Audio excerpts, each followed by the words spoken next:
Yo, nephew, hand me that bar stool. You know what it is, and for what it's worth. You can catch me on the best corner 21st. Prime time, shine time, always in the game, never ever on the sideline. You know what it is, and for what it's worth. You can catch me on the best corner 21st. Prime time, shine time, always in the game, never ever on the sideline. Fresh and clean. Welcome to 21st in Prime. Jamie Dukes and a newly married stranger. Wait. Hold up, Coach. Whoa. This is a birthday edition. Happy birthday, Coach. A 21st in Prime birthday edition sponsored by our friends at Heineken 00. Heineken 00, Coach, making you look younger. It seems like you're looking leaner. Go ahead and tell us about it. Yeah, not only am I younger and I'm feeling real lean, but I'm elated and I'm excited and I'm happy because we have a newly married man, and that we're praying that he hold it up for us that couldn't do it, that we couldn't accomplish this feat out of 4 times. We're 0 for 4. So we're praying for you. The pressure's on you. You got to bring it home for us. I'm ready, fellas. I'm ready. I've had enough drinks in my system over the last 2 weeks on the honeymoon and everything. It's time for the switch to the Heineken 00. I'm going to be lean. I'm going to be ready for football season, and I'm going to be ready to make it 1 out of 5 for the 4 of us. We're going to take it from 0 for 4 to 1 out of 5. But what's a win? Like, Jamie, what's a win? Because, nobody ever admits it. But when I was standing up there, and the wonderful man of God that said, do you take this? And they sped through everything. And I heard that word say, do death do us part? That's why I wrote my own vows. That was right there, death out Jamie. of it. That death, that right there made me say, It sounded loud. Yes. You're a long way from death. You're on a birthday right now. Happy birthday to you, Coach. But you're a long way from death. You're vital and you're young. You're fast. But Ron, take me through the honeymoon. Yeah. Well, the wedding too. Let's just start from the beginning. When did you get married? Are you married? I'm married. I got the ring on the finger, bro. I'm doing it. I got the ring for real. It's not the Super Bowl ring. It's not quite as big. It's not quite as gaudy, but it means something. Nobody cares about the man's ring. No, everybody cares about the woman's. Nobody. The man is like, he locked down. That's all they want to know. It don't care if it's one of those little rubber things around. Nobody cares. Everybody cares about the woman's ring. Yeah, they care about the diamonds, not this little keychain that I got on my hand. The wedding was beautiful. We went to Hawaii for the honeymoon. That's beautiful. Wait, back up. So the wedding was where? It was in Philly, right behind the art museum. Beautiful venue, flowers, columns, friends, family, happiness. How many joy. of the bar How many did any of the boys show up? Dana Beers, were they invited? First of all, Hometown Dave or Bob, whichever one. I'm worried. Sometimes Barstool people have a tendency to make things about them. And so what I did was I left some of the boys home on this one. A couple showed up, but the ones who could keep it discreet, you know what I mean? I needed all the attention that day. Okay, we're friendly enough and we're honest enough to just keep it 100. That you and the newly wife, did you have a little spat or anything on the honeymoon? Because normally that happens, like the tempers, because it's the calming down of everything after the big moment, after the big crescendo, and nerves are a little tense on honeymoons, man. So were you okay? So we went on a road called the Road to Hana, and we learned from somebody there that they call that divorce highway, because everybody who hops on there winds up getting in an argument about how the other one's driving and all that. Mm-hmm. Luckily, it didn't wind up in divorce highway for me, but there were a couple travel moments. Travel can be tense. You know what I mean? Yes. You're walking through line at security. I'm trying to pull all the bags, and we're trying to do the COVID protocols and all those types of things. So there were small moments, but that was 1% of the time. 99% joy, though. But there's always a sprinkle to keep you honest and remember there's real life. It's not just all the honeymoon. Tell us about. So first of all, because I haven't at least met Mrs. Rone. Yes. What is her personality like? Is she happy-go-lucky? Is she tough? Because I'm just curious. You're curious about who can deal with Rome. That's say that. Vice versa. Yeah. Yeah. So first off, she's smart. Second of all, she's been with me before Barstool. So this isn't a Barstool relationship. This isn't based on newfound fame or anything. She was with me when I was getting the battle rap checks and wasn't making that much money at all. When I was damn near broke and had the debit card would get declined. I'd have to go to somebody else to pay for the pizza and stuff like that. So she's ride or die. She's been there for a while, but she's not after any of the spotlight, which is right. Sometimes you get into situations where they want a little bit of the spotlight. She doesn't want the spotlight. She's a good woman. That's really admirable. Have you written down any must? Like, see, what happens is right after you say I do, then I don't no more start. Like just say you're currently getting them draws 5 days a week. After I do, it's gonna go to 3, then 2, then you got to do a good deed, and you can get it. Like, have you talked about? It's still early though, Coach. Don't you think? But you still got to talk about. You can't change. You got to. I need the same passion that you had when you got me. I need to keep that going. Yeah, Jamie talked a lot before this whole process about the legal side of it, the paperwork, the prenup that some people get. And I've heard that some people, not me, but they'll write into their prenup a certain times a week. So Monday and Sunday night or whatever, the Monday and Wednesday night are when dog, you ain't down to 2 days already, are you? No, I'm saying that's what I've read before. That's the legalese that I've been you should be 5-6 going for. It's still early in the situation. We're still in the honeymoon phase. Okay, good. It could be every day. Good. Yeah. Coach is right on there. Yeah. So how do we avoid that though? Is it more chores? Is it more conversation? No, it ain't chores. It's conversation and understanding that you got to keep the same passion. Like if you go into Barstools and you don't give us or give Barstools the same passion and give the wrong that we know, I'm pretty sure sooner or later them checks gonna cease. But if you do, you're gonna go higher and higher and higher. Like as your wife now, whatever intensity and love and passion that she exuded early on, that has to continue. You can't stop that. You can't stop that just because you're married. You can't stop that. Like, okay, I got him now. I don't need to do the 3.5 triple somersault with a suplex and lay down and let it. No more maid outfits. So you're saying right. No more. Here's the question. First of all, does she watch this podcast specifically? She does not. Okay, good. Right. Okay, so that's good. Good. Okay, so all right. So let's talk about a couple of tactical moves here. Okay, break it down to me because I value this information. Yeah, you two are basically my OGs on this subject. Giving me the game that I need. So any loser can teach you how to win. Always remember that. Love that. So what you got to do is, it depends. It's a frequency thing too.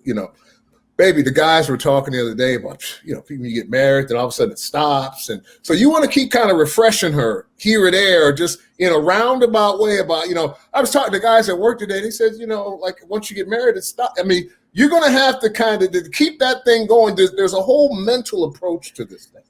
Little gamesmanship. Yes, gamesmanship will get you now. I'm going to say 5 to 7 years. Somewhere in that range, and then you got to come up with a new game. You know what I'm saying, Coach? You got to kind of keep the game evolving and how you keep the thing fresh. Because and keep the reps going. So maybe the first step of the game you're saying is keeping up with the Joneses situation. It's like, hey, they're saying that this isn't going to happen. Like that's not going to be us, right? Like we're going to keep the fire going as long as possible, right? And kind of put the guilt. Like that, your finger looked really long when you did that. Can you do wow, dude? Like that's a long index finger. Like do that again, Ron. That was like Arsenio. Like that thing was like Arsenio. You remember when Arsenio, dog, wrong. It's Kawhi, bro. I'm talking about your hands. I'm just talking about that one. When you did that, I'm like, dang, wrong. Yeah, wrong. That's yeah. That's why she's so happy. That's why I've been keeping that's why she's so happy. I see. But I'm not the only one. You got to compliment her. You got to keep her uplifted. You got to keep her motivated. Tell her how good she looks and compliment her. And when she's telling her stories and telling you about her day, you got to, yeah, for real. Say what? Like those 3 things right there will keep her going. For real. And then give her a, I don't blame you. I don't blame you in there. So it acts like you actually were, like really involved in it. And because you don't want to hear anything you have to say. Now, that's what I learned. Now, I don't know about you, Coach, but in my circumstances, I learned they don't really ever want to hear anything you have to say. They just want you to be a part of the process of them telling you what they want to tell you. And they want you to agree with their position in talking about that circumstance. There you go. I don't blame you is genius. I've never heard that I don't blame you, but it's any of that, or right. I'm with you on that. It's something like that. That means you was engaged in the process and you were 1,000% behind her. Now, if you want to take it overboard, like when she's in the middle of it and she hit her point, if you reach out and grab her hand and say, "Baby," like that's it right there. That's it. It's over. That's it. That's it. You're gonna come off the top rope like Jimmy Superfly Snooker that night. Just one word. Like Thunderbolt Patterson that night. I'm telling you. That one. Now the other piece of this is you get common to them at a certain point. You're Superman now, and even though she was with you humble, she knew there was something in you that was special. That's why she ride or die with you. But then you get a little common to them, so you got to let them know also you're still in demand too. So every now and then you got to, there got to be a picture that pop up, of not in your phone, but somewhere, show us something that happened at work when all the dimes were around. Okay, just to piss her off a little bit. No. You don't want to piss her off. You want to know that let her know that you're in this ecosystem of dimension. And all these dimes, or what I'm saying, when you walk around, Prime got an anointing. We used to always joke about this. I would not see anybody. We'd be, soon as we get together in public, 5 dimes walk by. And it's the funniest thing. It's like our running, because somewhere, somehow, if we are out in public where there's some, talent, because like we go to some hole in the wall, nice places where ain't a lot of people, but we get out to the regular civilian joints, he's got an anointing of drawing that. And so that could be something that could be used, a little jealousy, maybe you're saying. You want to keep her understanding. You don't understand. I'm in demand. See, I'll tell somebody that in a minute. Single or whatever, it don't matter to me, because Big fella has no problem with saying that. I can hunt. I know how to go hunt. Man, he knows how to kill. You know what I'm saying? And so, you just sometimes. Here's my question though: is she going to be doing the same thing? Is she going to be posting with? She can't. No. There's only one Rone in that household. There's only one Prime in that household. There's only one Dukes there's only one in this household. I would agree. You're not being disrespectful by any means, but Ron, take some of the info that we gave you, throw it out, some of it, keep it. But other than that, speaking of throwing out and keeping it, USA men's basketball team won a gold, and Draymond Green says we owed him an apology. Now, this is where I stand. Okay. I'm proud of them. I'm happy, and I knew they would win a gold, but the way they went about it is I don't accept mediocrity in nothing I do in life, and I'm not going to accept mediocrity from our U.S. Olympic basketball team. Although you won, we don't want you to lose, because when this thing first started, we know what we got. And I guess we're comparing everyone to that infamous dream team, and no one could ever compare to that infamous dream team because the priorities aren't as such as it was way back when. But I'm proud of it. I'm happy. Draymond has a point. I'm a Draymond man. I'm not a fan of any man, but I'm a Draymond man, and I got love for him, and I love the way he plays the game. And he I tend to agree with Draymond, though. I even maybe owe them a little bit of an apology because, especially in the game of basketball, there's so many basketball games, and in the playoffs, we'll see one team lose and we'll just destroy them. And same with these Olympics. One loss didn't mean that they were done, and some of us started to treat them like that. I owe them an apology. I'm big enough to say, hey, you know what? I doubted them early on. I thought that maybe they were assembling some guys that we hadn't heard of, but they put it together at the end of the day when the games counted. Kevin Durant is one of the best players, if not the best player in the world right now. Like, he might have the torch right now because he played lights out the entire time. They were supposed to win. They did win. Apologies if they want that. A tip of a cap, definitely, if they want that too. So I was wrong. I don't owe anybody an apology. I was wrong. I didn't think they could win with what they had and what they threw together. I did realize after a couple of games that Kevin Durant was going to make sure they did something. So then the question becomes, were we wrong or were they wrong because of how they played? Now, they won, and I was wrong because I didn't believe they could win the way they were playing. But I don't think because they won the game and won the goal that we are owed an apology, because we're Jordan and our legacies are owed an apology for how bad y'all stunk it up. Sure, you got the goal, but you got 2 drops on you. That's just kind of, my 2 cents.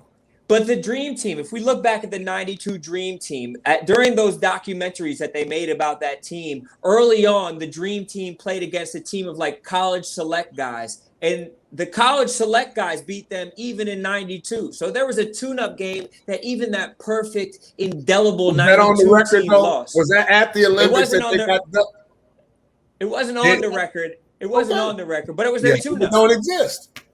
Yeah, they didn't take it serious. They didn't take that serious.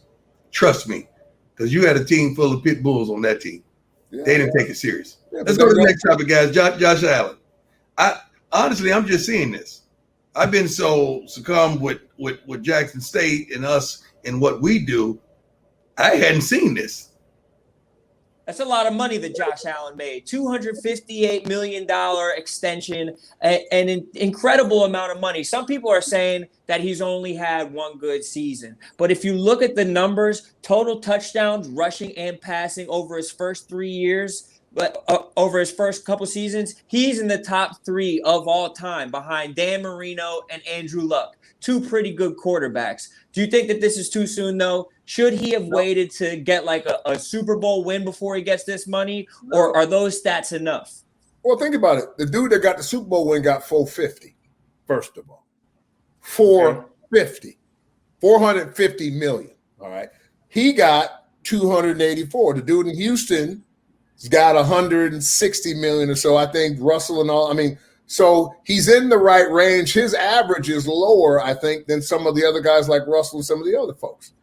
So I think that when you look at spreading that deal out, and here's what I'm also hearing, which is kind of interesting, is that this whole Aaron Rodgers thing and the way the Packers are kind of handling it, I'm not saying the Packers handled it wrong, just in general of everybody's kind of making comments about their quarterback and how we want that quarterback to be a part of the process too. So while they're talking about Josh, they got to stop. I'm just saying that's what I'm finding interesting as the side parts of that. Okay, let me handle this contract. First of all, I never talk about a man's money until his game gets funny. Now, if your game funny, I got the right to talk about your money. Josh Allen, I love everything about him. I'm happy he got it. One thing that happens wrong with football players and football agents, they fluff numbers. So it seems like it's this, and it's really this. That's true with Mahomes' contract. That's true with this contract and several others. We just got to understand what is the real numbers that coincides with what he's really taking home.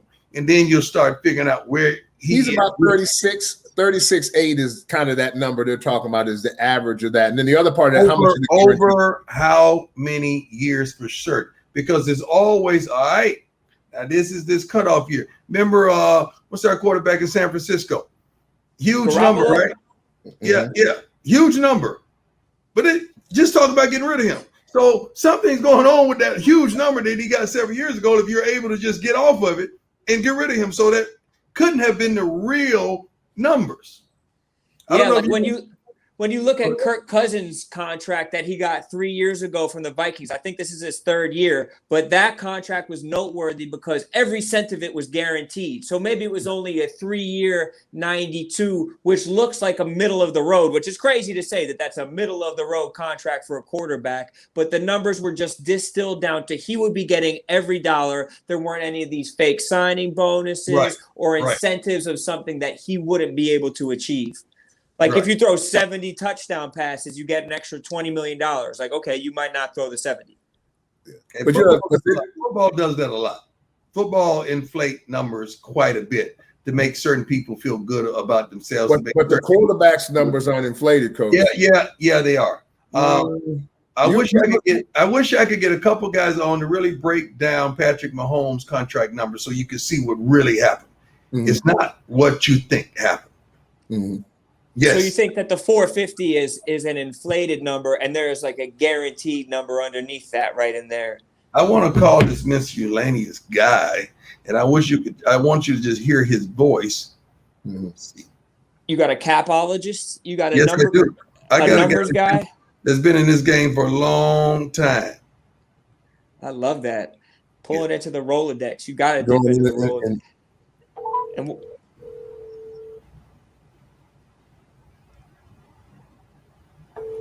it's ringing. Yeah. Come on, answer. Hello? Hey, can you hear me? How's your fine? I'm on my podcast right now. I'm not going to say your name because I'm going to protect your identity. But can you give us some wisdom on some of these football numbers that sounds like they're great, but they aren't great? And let's start with Patrick Mahomes.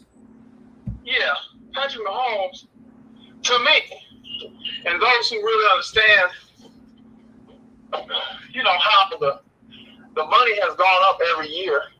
Last year was the only year that the salary cap didn't go up because of the pandemic. So to sign a 10-year deal, a 10-year extension that has you locked into a 12-year contract, that is not baseball.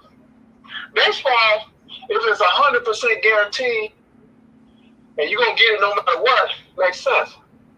Football, for you to get locked into a contract for 12 years and you have 30% of it fully guaranteed, all you did was lock in your ceiling. And the majority of the money, the big dollars or the big salaries are at the end of the contract, Prime. None of that money's guaranteed. So if his play starts to fall off, he ain't getting that money. They're gonna cut him. They're gonna tell him to take a pay cut. They're gonna tell him something. And even if he does continue to play, there are gonna be lesser quarterbacks that's gonna make more money than him. There are already guys are making over $40 million. They're gonna be back to the table 2 or 3 times before he gets into his big contracts, before he gets into his big dollars. Can you give me another example of a contract that's truly inflated? I don't like that because I think agents do it to highlight themselves, to make people think. Absolutely. Yeah, and I don't like that. That's exactly what they do. It's clickbait. They always put out the big number to say, well, I got the highest paid guy in this particular position. But over the last 5 years ago, the top defensive ends were making about $16 million a year. 5 years later, now the top defensive end is making $27 million a year. Why would you, especially if you are a young, ascending player, why would you do a 5-year deal in your 20s? That makes sense. You don't get a second bite at the apple. And the way the deals are structured, also, Dion, Coach Fine, I apologize. I love you.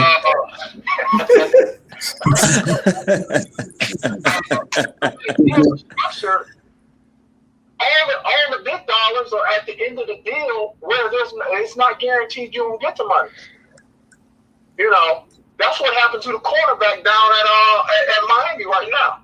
He signed 2 years ago. He signed, and his agent got a chance to say, "Man, I got him the biggest deal ever." Well, none of the money's guaranteed. He got teammates making more money than him, got better cash flow than him.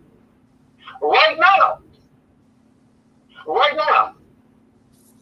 And so agents are trying to do what's best for them, and they're transactional agents rather than doing what's best for the player. There's no way in life, if you're a great player and you're in your 20s, then you should be signing a 5-year, 5 and 6 year extensions. And you definitely shouldn't be signing a 10-year deal. They can't even prorate that. They can't. I mean, there's nothing that doesn't make sense at all. All right, my brother. What they should be doing is looking at and see what agents and see teams collude. Why do you think there are so many, Coach Prime? Why are there so many 5 and 6 year extensions? That's right. Teams want you to sign for that long. They'll give you a little bit more up front to get those years on the back end. Because wide receivers, let's just say wide receivers right now. 5 years ago, if you were a top 7 deal, if you made $14 million or more, that ain't even 4 years ago. If you made $14 million or more, that was a top 7 deal. Okay. My boy down in New Orleans right now, they just got he asking for a trade. Right. Well, they said that his deal was worth. First of all, they said it was worth $100 million. It wasn't. That's true.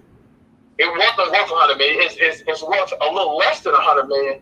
But if you look at his cash flow over the first 4 years of the deal, he's only making $14.5 a year, Coach.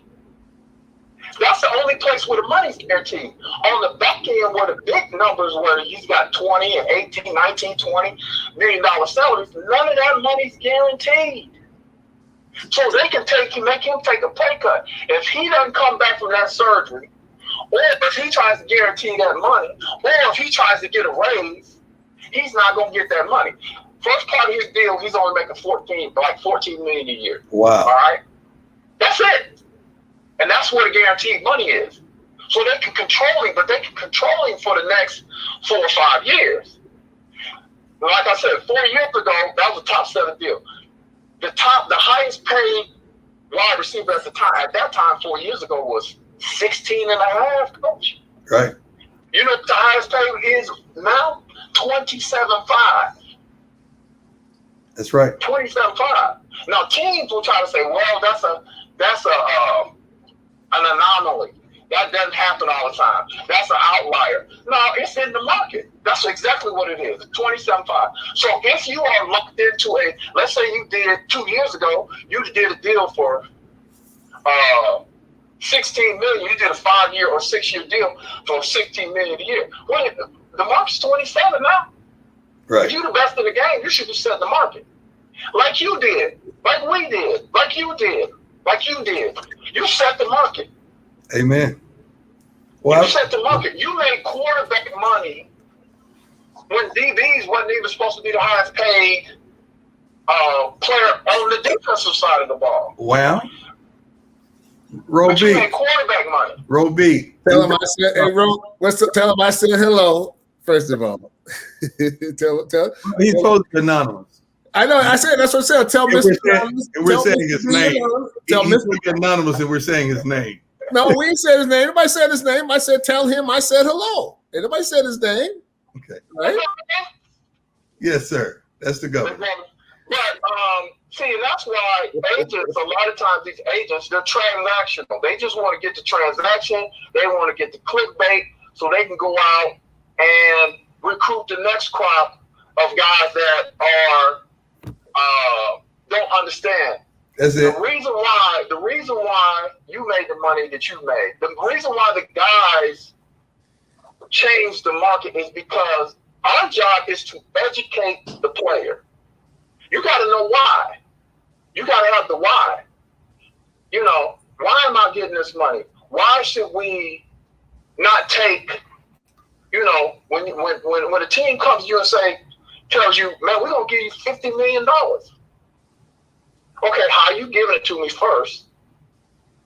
And if I'm really worth $75 million, if you give me $50 million on a signing bonus, but I'm really worth $75 million, then you just lost. Are you wealthy? You're absolutely wealthy. But are you getting what you're worth? You got to get what you're worth. I always tell people the best players don't make the most money in the NFL. It's the best players with the best representation, and they know what they're asking for. That's good. Why. That's good. That's why. That's who makes the most money. You think Kirk Cousins shouldn't be making? Kirk Cousins, if he's the best quarterback, look at his cash flow over the last one because he was patient. Yes, Lord. Yes, Lord. Hey, Ro, we appreciate you, man. I just wanted to confirm that gospel that we were talking about, and I know you could. Love you, my brother. Love you, B. All right, thank you, sir. Thank you, sir. I appreciate you. All right, dog. Later. Love you too, my brother. That's some good insight. That's some good insight right there. Yeah, sure. That's an agent, attorney that's been in the game for 20 years. He got a lot of first rounders, a lot of big contracts. I think over 20 years. Yes, over 20 years. Absolutely over 20 years. Okay. Yes. Let's go to this fan in Colorado. That was unbelievable. First of all, I played the game of baseball. One voice can travel throughout a whole stadium based on just how loud, how ignorant, how obnoxious, even how pleasant they could be at times. But to yell out a racial slur when the guy was at bat, that's nerve. You know how much nerve that is, man. That is unbelievable. That's some 1930s type of stuff. It was a fan at a Colorado Rockies game that allegedly directed a slur towards a Marlins player, Lewis Brinson. Now, there's reports coming out today that are suggesting that he was trying to call for the mascot, or there was some kind of lost in translation type of situation. No. Yeah. That word in lost in translation, that word should never come out your mouth. You could clean it up, sugarcoat it anytime you want. Now, I have been called things, especially in the minor leagues. Now, in the minor leagues, you get called everything but your name. As you go up into the big leagues, that kind of ceases a little bit. People may do it in your location. Like if you're playing center field, it could be a group of young men out there, highly intoxicated, not with the 0-0, but they the Heineken that y'all drink. You know, the full test, the full test. And they get loaded and they say whatever, however, whenever, things that they want. And they're cruel, they're obnoxious, they're ignorant, and you want to jump on them, but you know you can't. So that happens at baseball games. Football, you're so insulated, and with a helmet on, you really don't get a chance to interact or hear those type of fans. So what should fans be doing? If you're in the stands and you hear something like that, is it on the fans to police themselves? No. It is. It's sad that an individual has chosen to make that decision. And so, you just have to look at it. I mean, I don't bear responsibility for somebody sitting 2 rows down from me. I don't bear responsibility in needing to even confront that individual other than that individual knows what they are. I would say something. I would say, dog, come on, man. Dog, like for instance, when I'm in public and I see a kid walk by with his pants down there to his thighs and his whole butt is showing, I said, dog, come on, man. Dog, pull your pants up. Come on, man. Come on. That don't even make sense. I've even given a kid, I give you $20, you pull your pants up. And keep them up for the rest of the day. Like little things like that don't make sense to me. It really don't. I probably would say something for sure. like a community type of thing. Like, I feel like I used to hear stories about how, like, if you were growing up and you were in public and you said something, somebody else's parent might come and smack you in the back of the head at the store if you were acting crazy and your parents weren't there. Now we've kind of lost that sense because everybody wants they want to parent differently and everything like that. But maybe there should be more of a community effort. People are crazy now, man. I'm trying to be around here, man. I'm gonna be honest with you. I just, people are so nuts now. They're just nuts, speaking of nuts, well, a couple questions. Hall of Fame this weekend we had, and I want to talk about Peyton on the next show, and what he did, as pertains, that might be a harbinger for what Monday Night Football is going to feel like. Let's put a pin in that for the next show. But Coach, okay, let me start with the first question. And you didn't go to the Hall of Fame induction last year. I'm not going to ask you why you didn't go this year. It didn't make sense. Okay. So to 90 some odd % of your colleagues, because this goes back to Rome. I told this story. I'm going to set it up this way. Okay. At the Super Bowl in Miami when he won the first one. After the game, remember the conversation we talked about, and I asked him, so how did you feel? And well, Coach, what was your response when I asked you that question? None. Next, like, what? What's next? Well, I'm saying because I'm telling you, because this was the truth. Because think about it. We worked all our lives. He got closer than I did to a chip at Florida State, a championship. Uh-huh. But he didn't get one there. And then he got his first one 5, 6 or so years, I think it is, whatever that number is. 6 years down the street, 6 years down the road. Yeah, so now that's mine and so what's that like? I wanted to know what was that like? And that was his response. So I say that now, Rone, to say this. 95% of his colleagues and brothers that all have the yellow jackets, they enjoy the pilgrimage that it is on an annual basis, going back to Canton. That's true. And so now I ask you first, before we talk about the Hall of Fame, is, Coach, what is it about that piece or none of that holds you, has never held you, and I've always been curious as why none of that has held any special favor with you? Because I've never been one, Rome, to allow you the audacity to feel as though you can judge me and base my success on your thought process or your disdain or love for me. No, I've never been like that. So I looked in the mirror and told me I was great way before you ever had a chance to. So wow. Whether you can never control my emotions by your salutations. I wasn't built I'm not built like that. Like I could have on an outfit and it could be the most country outfit you could ever see. And you could say, "Oh, you look terrible." I'll be walking through there whistling, like you can't tell me nothing, like like a black exploitation movie. So I just never been like that. I didn't need the Hall. I'm thankful. I'm happy. I'm elated to be in the Hall of Fame, college football as well as pros. But I didn't need your validation to tell me what I was and what I wasn't. I never been built like that. I'm not a celebratory person, contrary to what people would believe. I know Jamie, that's where he's really getting me to go. I'm not like that. My image is like that, but I'm not like that. I don't really celebrate birthdays, or I don't want Christmas gifts. I'd rather give them, celebrate you, but I'm not a recipient of that cause by any means. I'm not built like that.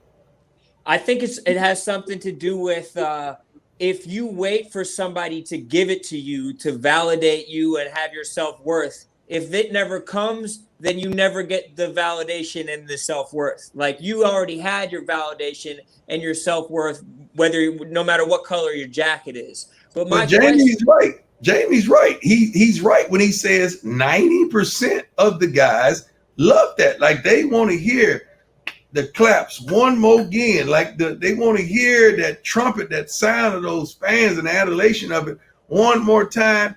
And I can care less. I love the people. I love the fans. I love helping you get to another level and inspiring you and encouraging and motivating you. But I don't need all that. I don't need all that. Are you expected to go back? Do you think that there's an expectation among guys who are in that fraternity to be there every year? Like I saw Tom Brady there. He's not there yet, but he obviously will be. Is there an expectation to be there, or is it each their own? To each their own. They would like people to come back. And I got too much going on in life. I really do. Like, I'm not going to miss a practice to go to the Hall of Fame. Now, if I had nothing to do, I would consider it. But then I'm not a partier. So I'm not going there for the parties. I'm not going there for the – if I'm going there, I'm going there to support. I really wanted to go to support my guy, Charles Woodson, because he's one of my favorites. I love him in life. I think he's one of the best DBs that ever played a darn game, and his jacket says that. But he was even bigger than that. He's one of those guys to me that would be in the upper room. You know, there's a Hall of Fame and there's an upper room. He would be in there. And that leads to the next question before we get up out of here. And by the way, we'll talk about our friends at Rome in just a minute. But it leads to this. You know, I know you've had problems because the 2020 class, which was on day one, it was a centennial class, and the whole notion and strategy, because it's marketing too, was to add 15, I think it was, players to that class. Open house. And so it was. It's open house now. Everybody gets in. Ain't nobody gonna say nothing. So hey, you got a couple picks? Come on in. You know some touchdowns? Come on in. It's open house now, man. It's open house. How do you? I guess. How do you quantify it? What do you mean? How do you? You say it's open house. So nobody ain't gonna talk about it. I'll talk about it. Nobody ain't gonna say nothing about it. Nobody ain't gonna say, hey man, that dude right there do not belong in the Hall of Fame. What is the definition of a Hall of Fame? To me, somebody who changed the darn game. I think there's several categories for it. No. Hang on, because you see the thing about it, you say that, then in that case, there is let's talk NBA. There's 17 dudes maybe total. No, NBA is totally different. No. But is the criteria change the game or not change the game? That criteria for Hall of Fame should always be the same everywhere. Yeah, but it's not. Right. Okay. So to me, it should be. First of all, that's where I would disagree with you. I think it should be if that's what we're using, and then if we use change the game, now there's 16, 17, 18. Period. Okay. Because like for example, I can't. Okay. You played. We should be excluded because you played. Like a guy like Rone should be. Like Rone, what is a Hall of Famer to you? To me, a Hall of Famer. We're biased, Jamie, because we know too much. A Hall of Famer's criteria should be someone you can't tell the story of football without. You can't tell the story of football without. That's the same thing I just said, but that's only 17, 18 people. You didn't say that. He said it. Okay. But there should be.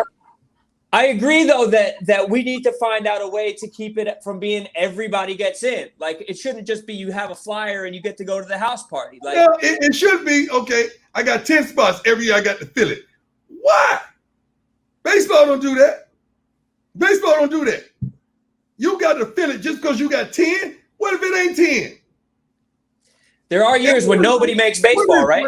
What is the definition of a darn Hall of Fame? I'm tired of the fluctuation of it. I think there are two different. There are multiple categories. Okay, well, put us upper room in there. Okay, give me upper room. No. Now that's give me upper room. Well, first of all, the upper room is if there is an upper room, then there might need to be an upper room. There is an upper room called the first ballot. That's right. You know what? You're right. That's the upper room, and then maybe some of the but I tell you what, Jamie, it's been some first ballots. Right, but that's less though. That's less. Yeah. But yeah. You made the first. If you're the other Hall of Famers sitting up there like, Him? Yeah. Him? Hey, they let a first ballot in there I'm to say you acquainted with them that Every year. if Michael Irvin don't go in first ballot, there's a whole bunch of folks that shouldn't have gone in first ballot. Is what I'm gonna say. That's Every all year. I'm gonna say. Every year. I got one coming tomorrow to speak to my team, Charles Haley. He's coming tomorrow. He won the first ballot. They had him on 15 years. Yeah. On the side of the road. Years. On the side of the road, waiting. I don't know the definition of a Hall of Famer anymore. What I grew up knowing, what I grew up wanting to, like, say, you know what, I never cared about it, but, you know, when it got to that point, like, you know what, you're going to make that. Cool. What? I didn't even go. Rone, Snoop and I had a game against one another's youth teams that Saturday that the Hall of Fame was announced. Uh-huh. Okay. What they do, Rone, they have several guys that's supposed to go in, 10 guys. They bring you into this little room. Okay, the guys that make it, they cool. They put the cameras on you. The other guys, they walk you right out the back door and you go on about your business. That ain't right. I don't like that. I don't like that whatsoever. Oh, they just walk some people out? That's one of the reasons T.O. was mad. All right, you brought T.O. down to San Francisco where, you know, he became T.O. He was that T.O. in San Francisco as well as Dallas. Everywhere he went because the boy balled. But you didn't give him the knock at the door. You know, you didn't. Then you brought him another city. You didn't give him the knock at the door. So you think he's going to come and clap for you just because he makes it there? You know, you already embarrassed him the last 2-3 years. And he should have been a no doubtful first ballot Hall of Famer, statistically. And you play him like that? I don't blame him. I didn't know that they did that. I didn't know that they had people come to the award ceremony, sit there, and then send them home. Right. So I'm on the football field. Hey, man, they want you to. I wish I would leave these kids out here and come over there and sit in a room. And you put me on Front Street and I mess around, don't make it, and you gonna play me like I said, I'm not doing it. So when the announcement came, they gave Snoop a mic and Snoop announced it at our youth game. That's how I found out I was in the Hall of Fame. Then I got in the car and went over and sat on stage. If you look at the tape, I got a truth shirt on my chest because I was coaching kids at the time. We left the game, I think the game was over. We left at that time and went over, and me, Shannon, and Marshall was sitting right there around the semicircle talking about going into the Hall of Fame. But I was not coming over there for that show. Oh, no, not me. That's a cool way to do it, though, to get Uncle Snoop involved. You know what I mean? To do That's my dog. I want to tell you about our friends, by the way. We're taking a little intermission break because coming up on the next show, Brett Favre is going to join us on the next episode of 21st and Prime. But I want to talk about our friends at Rone. Now, there comes a point in time when, let's just face it, guys, you get a little bit older. You know, I'm in my 50s now, and things don't work. Sometimes it's there for you, and sometimes it's there for you. And you need it there for you all the time. So I want you to write this website down. I'm going to say it real slow. GetRoman.com/Barstool.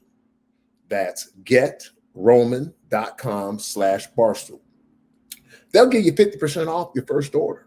Let me tell you about some of the things that you could order. And here's what I appreciate. Again, this is the opportunity, because there's nothing worse than you not being able to do the things that you need to be able to do with the strength and the force that you need to do. So again, log on to GetRoman.com/Barstools. Get yourself the discount of the day. And it's going to help you. And it's going to come to you real discreet. That's going to do it for this edition of 21st and Prime. Coming up next in a couple of days, Brett Favre in the house.